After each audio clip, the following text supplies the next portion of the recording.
Hi, my name is Nidira Salim. I am the author of the book, The Gift of Brokenness. Likely, if you've read this book or heard of it, it brought you here. Either way, thank you so much for joining us.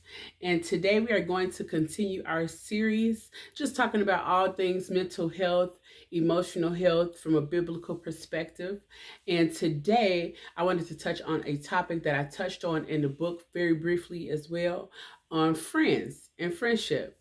Today we're going to be reading from Proverbs 17:17, and it says, "A friend loves at all times, and a brother is born for adversity or difficult times."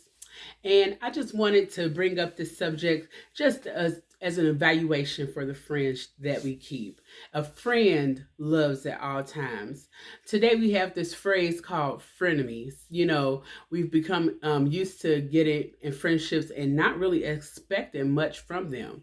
And unfortunately, the Bible also talks about that in the end times that the love of many people will wax cold. So I just wanted to, like I said, just kind of touch base on taking an inventory of the type of friends that we have around. The type of friends we have around can either keep us weak or it can make us stronger. So I would just use a personal example. I was friends with someone, and I'm not the type. The area that I'm from, I'm not the type that is. I'm not used to seeing a lot of people like betray people. But the area I'm in now, it's like common for people to just betray people and just move on. I guess it's a way to work on your forgiveness. But I can't keep close friends with people that consistently betray people or things like that. It's like I can see where somebody's at. I can love, I can forgive, I can move forward, but I'm not going to stay and remain in a close friendship with somebody that has that type of mindset. I made friends with someone a couple years back, and one of the things that she said to me, it just got to me. She was just like, we're gonna be friends. We're gonna do this. We're gonna do that. She said, and then one of these days, one of us is gonna betray each other. You're gonna betray me, or I'm gonna betray you. And I was like, huh? What? I was like, what is that supposed to mean? And this person was like, yeah, you're going to betray me, and or either one of us are going to end up betraying each other. And so I'm like, why is that even an expectation already up front that we're going to do something bad to each other? Like, I mean, I don't premeditate. You don't premeditate. Most people don't premeditate, or maybe some people do. Doing bad things or ill things to somebody, but be mindful of the type of person that you are, and then the type of person and people that you're allowing to be around you as well. And don't ignore red flags. That your personality type is not built for that type of friendship or frenemy type of ship or whatever. You know what I'm saying? Don't be friends with that type of person. You want to try to be friends with like-minded people. And if you know that that's not something that meets up to your standards, like I've had friends, but I've broken up with friends like a relationship. Oh, and I mean just one, really. It was like, I saw the way she talked about her best friend.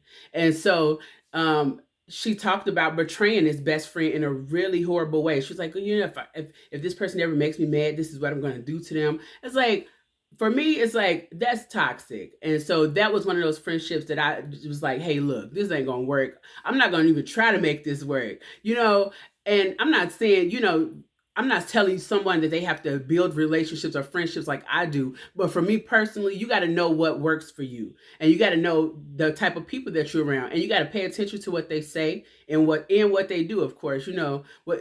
Love is an action word. So look at listen to what they say, because what they're saying is what's really in their heart. It's not something that you should take lightly. We talked about that on a previous video as well. But don't take words that people say to you lightly. What does this thing go? Shame on me if you fool me once. Shame on you if you fool me once. Shame on me if you fool me twice. If someone is telling you up front, or they're showing you up front what type of person they are, you should believe them. Don't think that they're going to be in your corner when they already speaking things like that or saying things like that that's showing you contrary. So evaluate your friendships.